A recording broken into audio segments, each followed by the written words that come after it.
मेरे प्रिय छात्रों, आज हम लोग आपके समक्ष फिर से उपस्थित हैं एक नए विषय को लेकर के।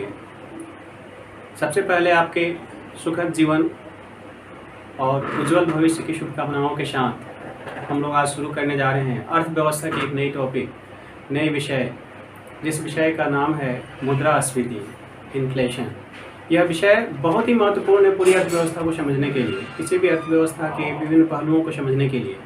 तो आज इस विषय में हम लोग क्या क्या जानेंगे, क्या क्या देखेंगे, ये हम लोग स्टेप बाय स्टेप डिस्कस करते हैं। सबसे पहले तो हम लोग जानेंगे मुद्रास्फीति होती क्या है, फिर हम लोग जानेंगे मुद्रास्फीति का कारण क्या है, फिर हम लोग जानेंगे टाइप्स ऑफ मुद्रास्फीति यानी इन्फ्लेशन का प्रकार क्या क्या होता है। उसके बाद फिर हम लोग देखेंगे इसकी अवस्थाएँ, स्टेज क्या क्या होता है। स्टेज के अंतर्गत हम लोगों को आएगा, जैसे देखते हैं कि 12%, 11% ऐसे परसेंटेज दिखाई जाती है मुद्रास्फीति की, उसकी चर्चा हम लोग करेंगे।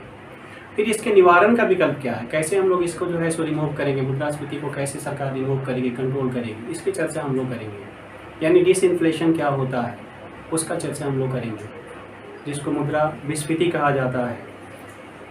तो उसका क्या क्या उपाय हो सकता है, कैसे हो सकता है, इन सब चीज़ों की चर्चा इस टॉपिक में हम लोग करने जा रहे हैं। और उम्मीद करते हैं कि आपके लिए ये बहुत ही बेहतरीन एक्सप्लेनेशन हो सकती है। तो चलिए शुरू करते हैं। हम लोग सबसे पहले डिस्कस करते हैं कि मुद्रास्फीति है क्या। पहला प्रश्न हमारे पास बनता है कि मुद्रास्फीति है क्या। अब मुद्रास्फीति क्या है, इसको जानने के लिए हम लोग पहला विषय लेते हैं, कोई वस्तु का कीमत हम लोग लेते हैं। किसी भी वस्तु को हम लोग ने सिलेक्ट कर लिया। मान लीजिए हम लोग यहाँ पर सबसे ज़्यादा जो वेरिएशन हम लोग देख रहे हैं वो है सरसों का तेल, मस्टर्ड ऑयल जिसको इंग्लिश में हम कहते हैं।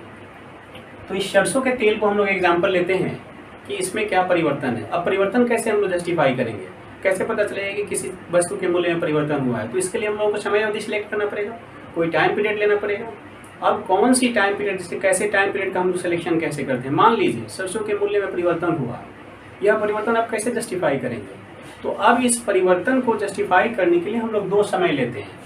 तो हम लोगों को इसमें जानना है कि पहले समय अवधि, मुद्रास्फीति को समझने के लिए सबसे पहले हम लोग किसी समय अवधि का सिलेक्शन करते हैं। समय अवधि यानी टाइम पीरियड। हम लोगों ने मान लिया जनवरी में सरसों के तेल का प्राइस को हम लोगों ने लिया। वस्तु में हम लोगों का है, वस्तु की मात्रा लिए, जैसे 1 लीटर सरसों के तेल को हम लोगों ने सिलेक्ट किया कि 1 लीटर सरसों के तेल का कीमत जनवरी 2021 में कितना था।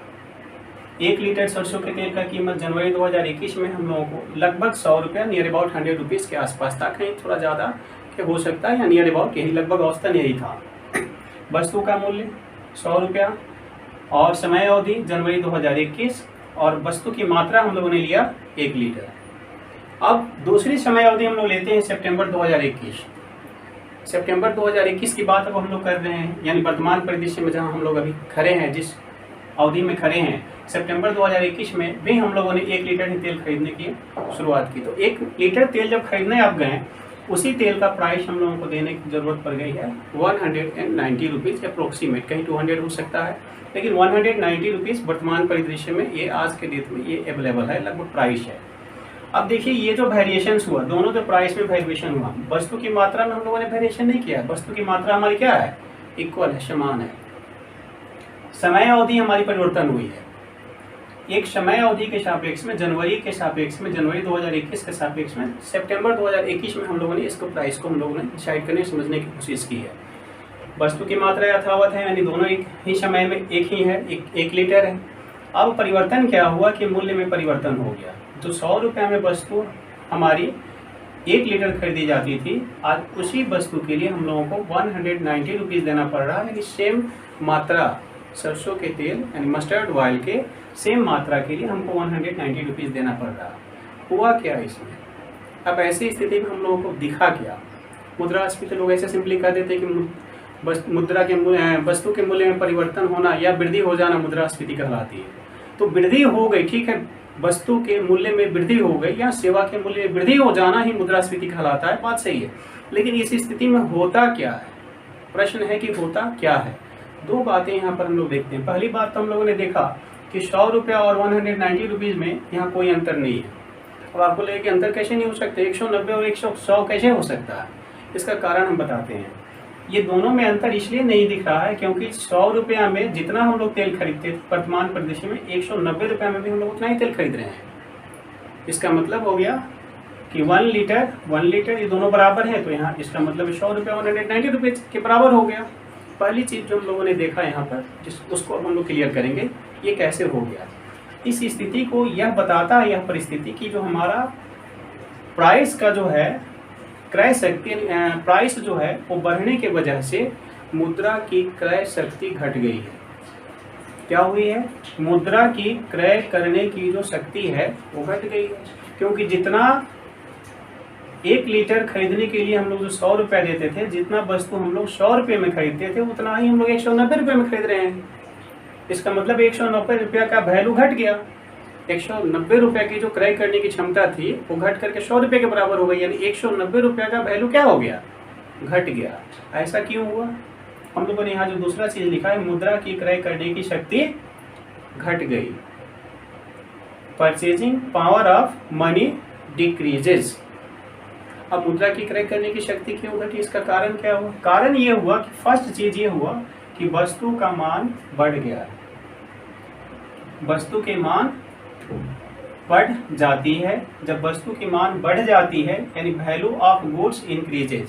जब वस्तु का मूल्य बढ़ जाता है, वस्तु का मान यानी वस्तु का मूल्य बढ़ जाता है, तो इस स्थिति में मुद्रा की क्रय करने की शक्ति घट जाती है। ये जो दोनों स्थिति हम लोग देख रहे हैं, पहला किसी समय अवधि के सापेक्ष में जब वस्तु के मान या मूल्य में वृद्धि हो जाती है, उस कारण से दूसरी स्थिति ये उत्पन्न होती है कि मुद्रा की क्रय करने की शक्ति घट जाती है। यही स्थिति हमारी कहलाती है मुद्रास्फीति, या इंग्लिश में हम लोग इन्फ्लेशन कहते हैं।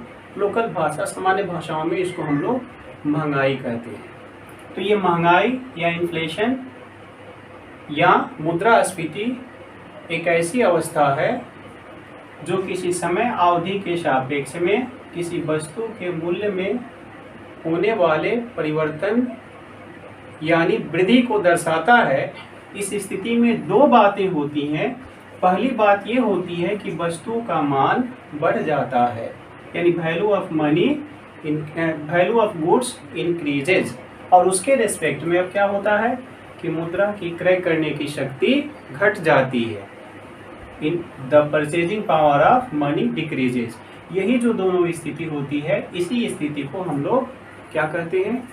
मुद्रास्फीति कहते हैं। उम्मीद करते हैं ये चीज़ समझ में आई। अब हम लोगों के पास बात आती है, प्रश्न उठता है कि मुद्रास्फीति के कारण क्या हो सकते हैं। जो हम लोगों ने देखा यहाँ पर कि ये सरसों का जो तेल है, इसका कीमत इतना अधिक परिवर्तित हो गया, इतना अधिक बढ़ गया, तो क्या क्या इसके कारण हो सकते हैं। ऐसे बहुत सारी चीज़ हम लोग पेट्रोलियम के प्राइस में भी वेरिएशन देख रहे हैं।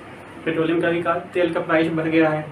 इस तरह बहुत सारी चीज़ों के प्राइसेस हम लोगों को बढ़े दिख रहे हैं। तो अब इन सब चीज़ों को हम लोग चर्चा करेंगे कि मुद्रास्फीति के कारण क्या है। दूसरा हमारे पास टॉपिक बनता है कि मुद्रास्फीति के कारण क्या है। कारण में जब हम लोग जाते हैं तो दो कारण होते हैं। पहला होता है मांग पक्ष के कारण।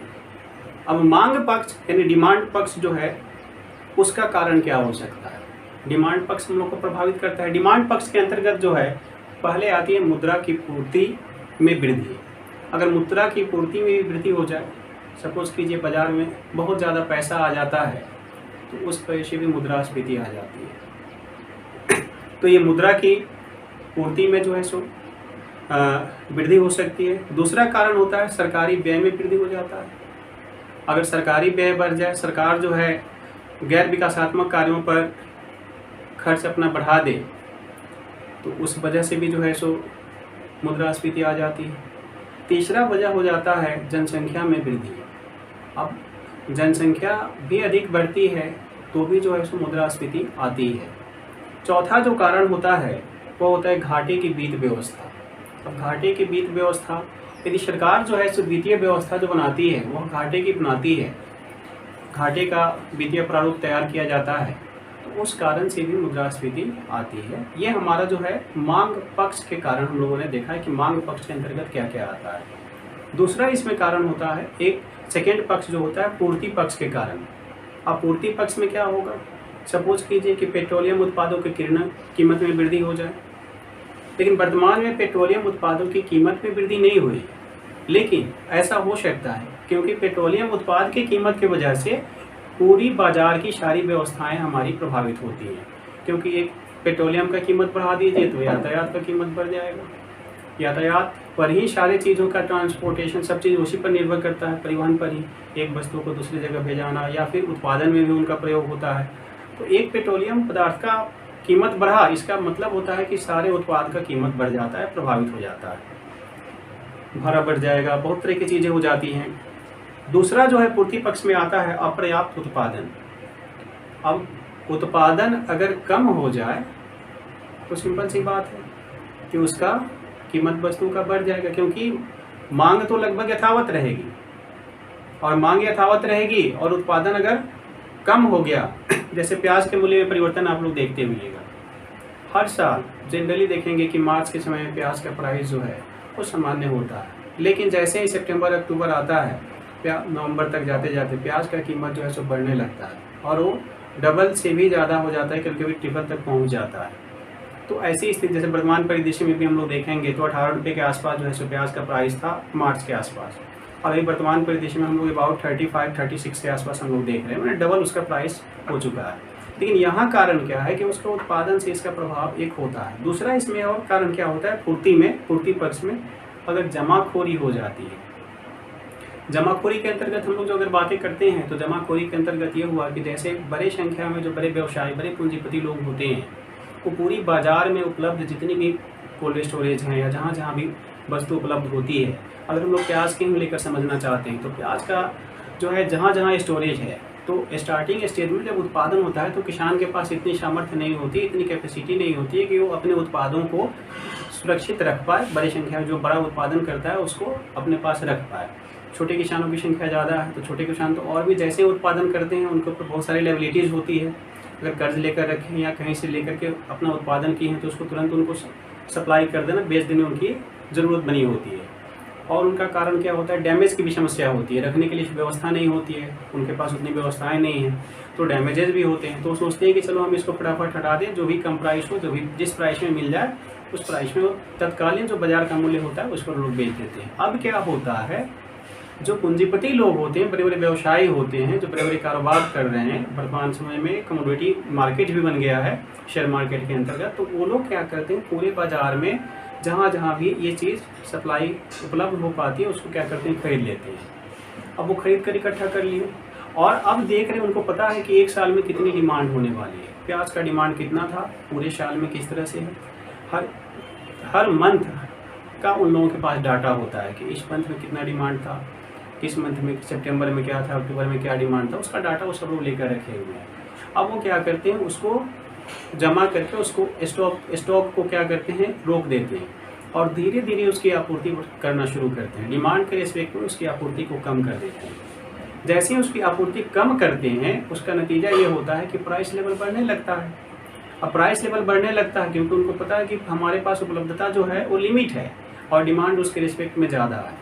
तो जब डिमांड ज़्यादा है तो अब उसको वो लोग जमाखोरी कर दिए और ये जमा कर लिए, जमा करके धीरे धीरे उसको निकालना शुरू कर दिए, प्राइस बढ़ा बढ़ा करके निकालना शुरू किए। यही जो क्रिया होती है इसी को जमाखोरी कहते हैं। अब ये जो हम लोगों ने पक्ष देखा, मांग पक्ष और पूर्ति पक्ष, इन पक्षों के आधार पर हम लोग मुद्रास्फीति को 4 वर्गों में डिवाइड करते हैं। जब हम लोग क्लासिफाई करते हैं मुद्रास्फीति को, इन्फ्लेशन को, तो 4 प्रकार के मुद्रास्फीति हम लोग देखते हैं। सबसे जो पहला आप यहाँ प्रकार हम लोग जानते हैं, उसमें पहला प्रकार हम लोगों के पास आता है जिसको हम लोग कहते हैं, हिंदी में कहते हैं वस्तु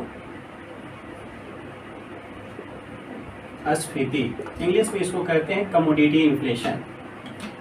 कमोडिटी इन्फ्लेशन, तो कमोडिटी इन्फ्लेशन जो फर्स्ट हम लोगों ने देखा, इसमें क्या होता है। अब देखिए इन्फ्लेशन का जो कॉज, जैसे हम लोगों ने बताया पूर्ति की बात कही, तो ये पहला जो प्रकार मुद्रास्फीति का होता है जिसको हम लोग वस्तुस्फीति के नाम से जानते हैं। इसमें क्या होगा, अगर वस्तु का मूल्य जो है बढ़ेगा तब बढ़ेगा जब वस्तु की आपूर्ति घट जाए। वस्तु की आपूर्ति घट जाएगी तो सिंपल सी बात है, वस्तु का जो है सो प्राइस बढ़ जाएगा, क्योंकि डिमांड जो है, मांग जो है वो प्रभावित नहीं होती है। अगर मांग प्रभावित नहीं होती है, मांग जितना बाजार में है, जितना लोग चाह रहे हैं खरीदना, तो उतना ही अगर मांग बनी हुई है और वस्तु की आपूर्ति कम हो जाती है तो उस वजह से जो स्फीति उत्पन्न होती है उसको वस्तुस्फीति कहते हैं। इसका जो सबसे प्रमुख कारण एक हो सकता है वो हो सकता है वस्तु के उत्पादन में कमी हो सकता है। तो वस्तु का उत्पादन कम हो जाता है तो वस्तुस्फीति उत्पन्न हो जाएगी, क्योंकि पूर्ति कम हो जाएगी, सप्लाई रुक जाएगी, सप्लाई कम हो जाएगी, सप्लाई कम होगी तो प्राइस लेवल बढ़ने लगेगा। एक कारण दूसरा इसका होता है जमाखोरी, जो अभी हम लोगों ने चर्चा किया है। जमाखोरी के वजह से भी हमारी पूर्ति क्या होती है, प्रभावित होती है। जब पूर्ति प्रभावित होगी तो सिंपल सी बात है आपका जो है सो प्राइस लेवल बढ़ेगा। तीसरा एक और कॉज हो जाता है, अगर हम लोग उसका एक्सपोर्ट कर देते हैं, विदेशों में व्यापार कर देते हैं, निर्यात कर देते हैं, तो अगर विदेशों में निर्यात कर देंगे तो भी हमारी आपूर्ति अपने यहाँ प्रभावित हो सकती है। अगर हमारी अपने देश की रिक्वायरमेंट आवश्यकता के सापेक्ष में हम लोग विदेशों में सप्लाई ज़्यादा कर दिया, अपने आपूर्ति का अपने उपलब्धता तो उस वजह से भी स्फीति उत्पन्न हो सकती है, पूर्ति हमारी प्रभावित होगी।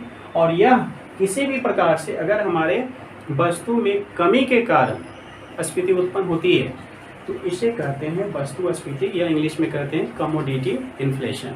पहला था।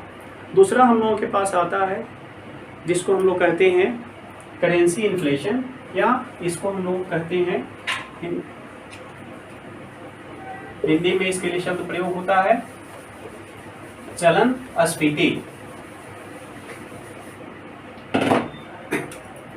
सेकेंड हो जाता है चलन स्फीति, इंग्लिश में इसको कहते हैं करेंसी इन्फ्लेशन। होता क्या है करेंसी इन्फ्लेशन में, अब क्या होगा सो गौर कीजिए, बहुत ही सामान्य चीज़ है। चलन, आपको लगेगा चलन क्या होता है, अब चलन का इंग्लिश खोजने जाइएगा तो मिलेगा नहीं, लेकिन हमारे इकोनॉमी के टर्म में चलन को हम लोग इंग्लिश में करेंसी कहते हैं। करेंसी इन्फ्लेशन होता क्या है। अब करेंसी इन्फ्लेशन कैसे होगा, जैसे हम लोगों ने बताया है एक कि मांग पक्ष के कारण में हम लोगों ने चर्चा किया था कि अगर मुद्रा की पूर्ति में वृद्धि हो जाए, मुद्रा की पूर्ति में कैसे वृद्धि हो सकती है। हम लोग 2017 की बात अगर हम लोग करते हैं तो 7th पे कमीशन जब लागू हुआ था तो 7th पे कमीशन लागू होने की वजह से 23.5% जो है सो सभी लोगों के सैलरी में वृद्धि हो गई। अब 23.5% सैलरी में वृद्धि होने का मतलब हुआ कि जिस व्यक्ति की सैलरी 1 लाख रुपया थी उसको 1,23,500 रुपया एक महीने में मिला, तो 23.5% उसकी आय में वृद्धि हो गई। अब वो क्या करेगा व्यक्ति, वो व्यक्ति अधिक से अधिक उसको अब खर्च करना शुरू करता है या सेविंग्स करना शुरू करता है। अब सेविंग करेगा तो बैंक के पास जाएगा, फिर वहाँ उस विषय पे हम लोग चर्चा करेंगे। बैंक भी अपने पास पैसा नहीं रखती है, वो भी उसको मार्केट में ही ला करके डालेगी, क्योंकि उसको तो इंटरेस्ट देना पड़ता है। जैसे ही उसने आपसे पैसा लिया वो तुरंत मार्केट में सप्लाई करेगी, जिस पर फिर हम लोग अगले टर्म में चर्चा करेंगे क्या होता है। तो अब जो है बाजार में मुद्रा की मात्रा में वृद्धि हो गई। उस वृद्धि का कारण क्या था कि लोगों की सैलरी में वृद्धि हो गई, लोगों के वेतन में वृद्धि हो गई। अब इस वजह से लोगों ने डिमांड ज़्यादा कर दिया, पूर्ति यथावत थी, पूर्ति में परिवर्तन नहीं हुआ, पूर्ति जैसे बाजार में पहले से थी उतनी ही थी, लेकिन आप लोगों ने क्या किया, मांग ज़्यादा शुरू कर दिया। ज़्यादा मटन खाने लगेंगे, ज़्यादा कपड़ा खरीदने लगेंगे, ज़्यादा फैशनेबल चीज़ पर फोकस करने लगेंगे। पैसा इनकम जैसे बढ़ता है तो आप क्या करते हैं, सभी रिसोर्सेज जो भी आपकी अपेक्षाएं होती है उस पर आप ज़्यादा फोकस करने लगते हैं। इस वजह से क्या हुआ, बाजार में पुनः जो है सो इन्फ्लेशन आ गई, महंगाई बढ़ गई, फिर से मुद्रास्फीति बढ़ गई, क्योंकि सप्लाई यथावत थी। तो अब दुकानदार क्या करेगा, कीमत बढ़ाना शुरू करेगा। देखा डिमांड ज़्यादा होने लगी तो दुकानदार कीमत बढ़ाने लगता है। अब दुकानदार जो कीमत बढ़ाने लगता है उस वजह से आपको फिर से महंगाई आ गई, इन्फ्लेशन हो गया। यह इन्फ्लेशन चूंकि करेंसी की मात्रा में वृद्धि के वजह से उत्पन्न हुई है, इसीलिए इसे कहते हैं चलन स्फीति या करेंसी इन्फ्लेशन कहा जाता है। ये दूसरा था, दूसरा टाइप हम लोगों को मुद्रास्फीति का था। अब तीसरा क्या होता है, तीसरा जो टाइप होता है, तीसरा जो प्रकार होता है मुद्रास्फीति का, यह हो जाता है शाख स्फीति। इसको इंग्लिश में कहते हैं क्रेडिट इन्फ्लेशन।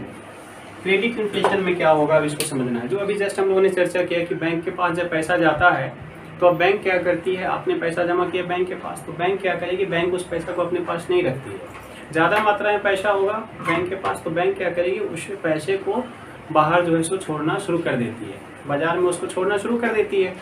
अब यहाँ क्या होगा, शो गौर करेंगे कैसे होगा। दो वजह हो सकती है। अगर मान लीजिए बाजार की स्थिति को देखते हुए RBI आदेश दे दी कि किसी और रेट में, बैंक के दर में कमी कर दे। जैसे बैंक के दर में क्या होता है, रिवर्स रेपो रेट होता है, रेपो रेट आता है, उस तरह SLR होता है, CRR होता है, जो बैंकिंग सेक्टर्स का पार्ट होता है। तो ऐसे किसी भी बैंकिंग दर में अगर बाजार में कमी हो जाए तो एट रेंडम थोड़ा सा कमी, पॉइंट वैल्यू में अगर 0.25% कमी हो जाए है ना, तो उससे क्या होगा, पूरे बाजार में हजारों करोड़ रुपया बाजार में आ जाएंगे। जैसे ही कम करेगी बैंक किसी भी दर को, किसी भी बैंकिंग रेट को कम करेगी, तो उस वजह से बैंक क्या करेंगे, बैंक अपने पास तो पैसा रखेंगे ही नहीं, वो तुरंत क्या करेंगे, बाजार में उसको भेजेंगे। बाजार में जब उसको भेजेंगे तो बाजार में पैसा का डिमांड बढ़े, मतलब उपलब्धता बढ़ जाएगी, ऋण दे देंगे लोगों को, लोन देना शुरू कर देंगे। तो जब लोगों के पास फिर से जब पैसा का मात्रा बढ़ेगा तो लोग तो कोई भी व्यक्ति पैसा लाकर अपने पास तो रखेगा नहीं, वो लिया है, कर्ज लिया है, तो बाजार में तुरंत उसको इन्वेस्ट करना शुरू करेगा, चाहे व्यापार में हो चाहे किसी भी चीज़ में वो इन्वेस्ट करना शुरू करता है। अब उस वजह से फिर क्या समस्या होती है, फिर जो है सो लोगों के पास मात्रा पैसे का बढ़ा, बाजार में उसकी डिमांड बढ़ गई, बाजार में डिमांड बढ़ गई और बाजार में जो पहले से सप्लाई थी वो यथावत थी, क्योंकि एट रेंडम आप किसी चीज़ का सप्लाई तो बढ़ा नहीं सकते हैं। अब इस वजह से क्या हुआ, फिर से जो है आपको वस्तु का कीमत बढ़ने लगता है। दुकानदार जो भी होते हैं वो देखते हैं कि डिमांड एकाएक बढ़ी और सप्लाई मेरे पास यथावत था, तो अब वो कीमत में वृद्धि करना शुरू कर देते हैं, फिर से इन्फ्लेशन उत्पन्न हो जाएगी। और यह इन्फ्लेशन चूँकि बाजार में ऋण के डिस्ट्रीब्यूशन, ऋण के वृद्धि मात्रा में अधिक वृद्धि हो जाने की वजह से, बैंकों द्वारा अधिक ऋण देने की वजह से उत्पन्न हुई, इसी वजह से इसको शॉक इन्फ्लेशन या क्रेडिट इन्फ्लेशन कहते हैं। यहाँ अब चौथा विषय हम लोगों के पास, चौथा जो टर्म आता है वह हो जाता है हमारा वित्तीय इन्फ्लेशन, वित्तीय अस्फीति। वित्तीय अस्फीति जो है चौथा है वित्तीय अस्फीति। इंग्लिश में इसके लिए वर्ड प्रयोग होगा फिस्कल इन्फ्लेशन। फिस्कल इन्फ्लेशन में क्या होगा, आप देखिए यहाँ फिस्कल इन्फ्लेशन को समझते हैं। फिस्कल इन्फ्लेशन का मतलब क्या होता है, जैसे वर्तमान में हम लोग पेट्रोलियम के प्राइस में काफ़ी इंक्रीजमेंट देख रहे हैं, तो ये पेट्रोलियम के प्राइस में जो हम लोग काफ़ी इंक्रीजमेंट देख रहे हैं, उसका वजह क्या है कि सरकार ने टैक्स बढ़ा दिया है। जैसे वर्तमान में हम लोग अगर देखते हैं तो झारखंड में पेट्रोलियम का प्राइस अबाउट 96 रुपीज़ वो चल रहा है, 95-96 के आसपास है। हम लोग अपने यहाँ जो देख रहे हैं, तो अगर हम लोग वर्तमान परिदृश्य में अपने क्षेत्र की बात करते हैं हम लोग, तो हमारे यहाँ वो पेट्रोलियम का प्राइस 108 रुपये से लेकर के 113-114 रुपये तक पहुँचा हुआ है। अब ये क्यों ऐसा है, जबकि पेट्रोलियम के सप्लाई में कमी नहीं है, जितने भी हम अंतर्राष्ट्रीय बाजार से पेट्रोलियम खरीदते हैं तो उसकी सप्लाई यथावत है और उसके प्राइस में भी अंतर्राष्ट्रीय बाजार में वृद्धि नहीं हुई है। सरकार के पास वर्तमान परिदृश्य में टैक्स में समस्या बनी हुई, सरकार को टैक्स प्राप्ति नहीं हो पा रही है उस जो होनी चाहिए उस स्तर से। तो गवर्नमेंट ने क्या किया, पेट्रोलियम पदार्थ पर जो है सो टैक्स बढ़ा दिया और टैक्स का रेशियो बहुत ज़्यादा बढ़ा दी गई। अब ये जो टैक्स का रेशियो बहुत ज़्यादा बढ़ा दी गई, जो अभी हम लोगों ने 2 एग्जाम्पल लिया, झारखंड में हम लोगों ने देखा कि उसका प्राइस जहाँ 96 रुपीज़ है, और भी ऐसे स्टेट्स हैं जहाँ पर वहाँ की सरकारों ने टैक्स कम रखा है, अपना जो उनका टैक्स है वो कम रखा है। सेंट्रल गवर्नमेंट अपना टैक्स हाई करके रखी हुई है, और जिस स्टेट में स्टेट गवर्नमेंट ने भी सेंट्रल गवर्नमेंट के समकक्ष या उससे अधिक टैक्स रखा है, वहाँ टैक्स का वहाँ प्राइस सबसे ज़्यादा। मध्य प्रदेश में 13-14 रुपये, 113-14 के आसपास है। वहाँ पर दोनों सेंट्रल और स्टेट गवर्नमेंट दोनों ने टैक्स का रेशियो ज़्यादा बढ़ा रखा है। झारखंड में सेंट्रल गवर्नमेंट का प्राइस सेम है, लेकिन वहाँ की स्टेट गवर्नमेंट ने उसके प्राइस रेट को कम रखा। अगर बिहार की बात करते हैं तो बिहार में 108 के आसपास प्राइस रेट है, क्योंकि बिहार सरकार ने थोड़ा सा उससे वेरिएशन कम करके मतलब सेंट्रल गवर्नमेंट से अपने टैक्स को रखा है। तो ये वजह हो जा रही है कि अब यहाँ पर हम लोगों का प्राइस बढ़ गया है, पेट्रोल का प्राइस, डीजल का प्राइस ज़्यादा बढ़ा हुआ है। इसका परिणाम ये है कि हम लोग जो अस्फीति, मुद्रास्फीति देख रहे हैं, यह अस्फीति कहलाती है वित्तीय अस्फीति या फिस्कल इन्फ्लेशन। ये 4 तरह के हम लोगों ने इन्फ्लेशन को देखा। अब हम लोगों के पास प्रश्न आता है कि इन्फ्लेशन जो है वो इन्फ्लेशन का स्टेज कैसे जस्टिफाई होता है, इन्फ्लेशन है, महंगाई, ये कैसे पता चलेगा। इसके लिए क्या होता है, हम लोग एक टर्म यूज़ करते हैं स्टेज ऑफ इन्फ्लेशन। तो स्टेज ऑफ इन्फ्लेशन के अंतर्गत जो है 4 स्टेज होते हैं इन्फ्लेशन का। पहला स्टेज जो होता है उसको कहा जाता है मंदस्फीति, हिंदी में मंदस्फीति कहते हैं। और मंदस्फीति जो होता है, यह मंदस्फीति इंग्लिश में इसके लिए क्रीपिंग इन्फ्लेशन शब्द प्रयोग होता है। स्टेज ऑफ इन्फ्लेशन, इन्फ्लेशन मुद्रास्फीति की अवस्था, हिंदी में इसको हम लोग कहते हैं। इसमें स्टेज क्या होता है, स्टेज में हम लोग जब लेते हैं और दूसरी तरफ इसके लिए वैल्यू डिटरमाइन होता है, एक वैल्यू डिटरमाइन होता है। दोनों में क्या होता है, स्टेज में अगर हम लोगों ने लिया, मान लीजिए कि फर्स्ट जिसको हम लोग क्रीपिंग इन्फ्लेशन कहते हैं, क्रीपिंग इन्फ्लेशन हिंदी में उसको मंदस्फीति कहा जाता है। ये मंदस्फीति क्या हुआ, अगर इन्फ्लेशन का rate less than 3%, less than 3% है तो इस स्फीति को, इस इन्फ्लेशन को क्रीपिंग इन्फ्लेशन या मंदस्फीति कहा जाता है। मंदस्फीति या क्रीपिंग इन्फ्लेशन कहा जाता है। जैसे हमारी जब 2014 में भारत सरकार आई थी, जो चेंज हुई थी, तो उस वक्त जो था इन्फ्लेशन का रेट माइनस में था, -2 पॉइंट समथिंग ऐसे करके था, काफ़ी लेस था, तो जो इन्फ्लेशन था उसको मंदस्फीति कहा जाता है। दूसरी अवस्था क्या होती है इन्फ्लेशन की, फिर दूसरी अवस्था होती है जिसको कहा जाता है walking inflation, walking inflation, Hindi में इसको सचल स्फीति कहते हैं, सचल स्फीति कहा जाता है। इसमें क्या होता है, यदि इन्फ्लेशन का रेट 3% से लेकर के और 6% तक होता है, कहीं कहीं ये 2 to 5 भी देता है, तो यहाँ भी 2 लेस देन 2% हो सकता है, 2 to 5% हो सकता है, वेरिएशन मिलता है, लेकिन अप्रोक्सीमेट नियर अबाउट यही होता है। वॉकिंग इन्फ्लेशन में क्या हुआ, अगर 3% से लेकर 6% के बीच में अगर आपको महंगाई का दर है या मुद्रास्फीति का दर है, तो इस अवस्था को कहा जाता है वॉकिंग इन्फ्लेशन। तीसरा जो विकल्प आपके पास आता है, तीसरा होता है, इसको कहा जाता है running inflation, running inflation. Running inflation Hindi में इसको तीव्र स्फीति कहा जाता है, तीव्र स्फीति। तीव्र स्फीति के लिए रेट अगर 6% से बढ़ करके और 9% के बीच में है, तो यह अवस्था जो है तीव्र स्फीति की देखी जाती है। मतलब अभी आप महंगाई जो है एक कंट्रोल से बाहर जा रहा है, इसको रोकने की जरूरत है। अब अगर ये और बढ़ गया, और चौथा जो हमारी चौथी अवस्था जो होती है, ये हो जाती है, इसको कहा जाता है हाइपर इन्फ्लेशन, हाइपर इन्फ्लेशन, जिसको हम लोग कहते हैं अति तीव्र, अति तीव्र स्फीति। अति तीव्र स्फीति में क्या हुआ, जब मोर देन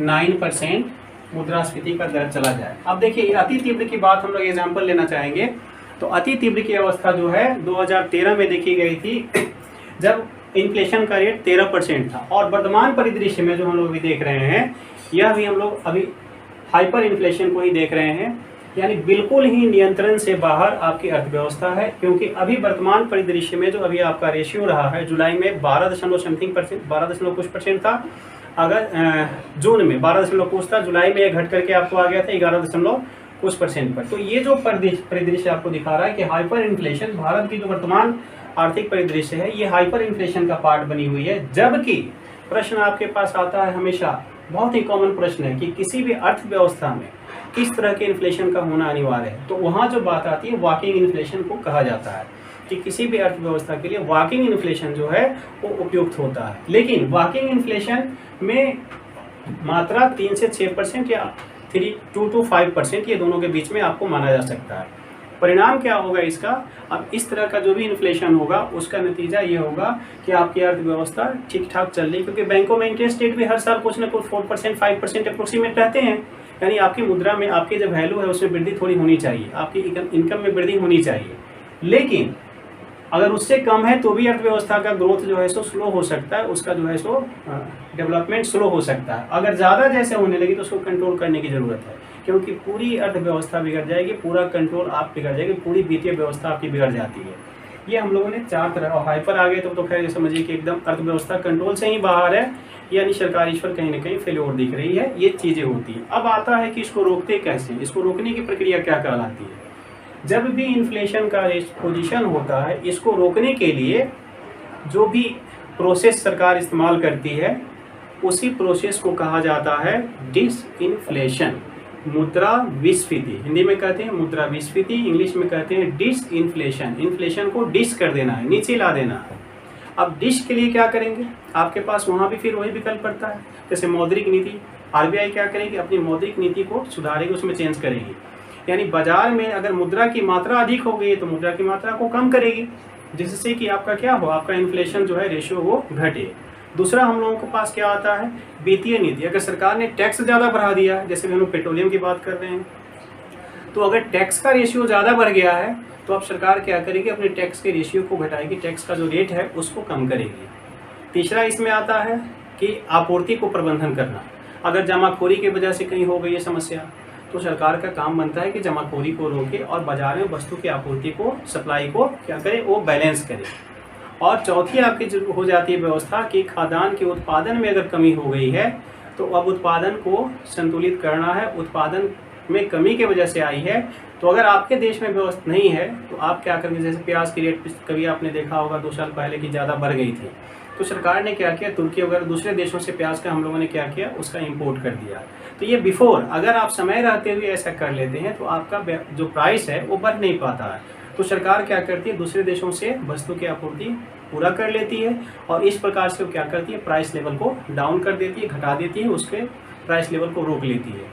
ये जो पूरी प्रक्रियाएँ हैं, यही प्रक्रिया जो प्राइस लेवल को, इन्फ्लेशन को, बढ़े हुए मुद्रास्फीति को घटाने का काम होता है, इसी प्रक्रिया को डिसइन्फ्लेशन कहते हैं या हिंदी में मुद्रा विस्फीति कहते हैं। तो आज हम लोगों ने पढ़ा मुद्रास्फीति क्या होता है, उसके कारण क्या होते हैं, उसके प्रकार कितने होते हैं, उसकी अवस्था क्या होती है, और फिर हम लोगों ने पढ़ा कि उसको रोकने की जो प्रक्रिया सरकार द्वारा की जाती है उस स्थिति को क्या कहते हैं। तो वो स्थिति हमारी कहलाती है मुद्रा विस्फीति या उसको हम लोग डिसइन्फ्लेशन कहते हैं। उम्मीद करते हैं कि अर्थव्यवस्था की ये बहुत ही इंपॉर्टेंट टॉपिक आपको समझ में आई होगी। अगले क्लास में, अगले वीडियोज़ में हम लोग पढ़ेंगे कि अब डिफ्लेशन क्या होता है, मुद्रा संकुचन क्या होता है, इसके ठीक अपोजिट वाली क्रियाओं को हम लोग पढ़ेंगे। तब तक के लिए आप अपने सुखद जीवन को जीते रहिए और अपने उज्जवल भविष्य की कामना करते रहते हैं। मिलते हैं फिर।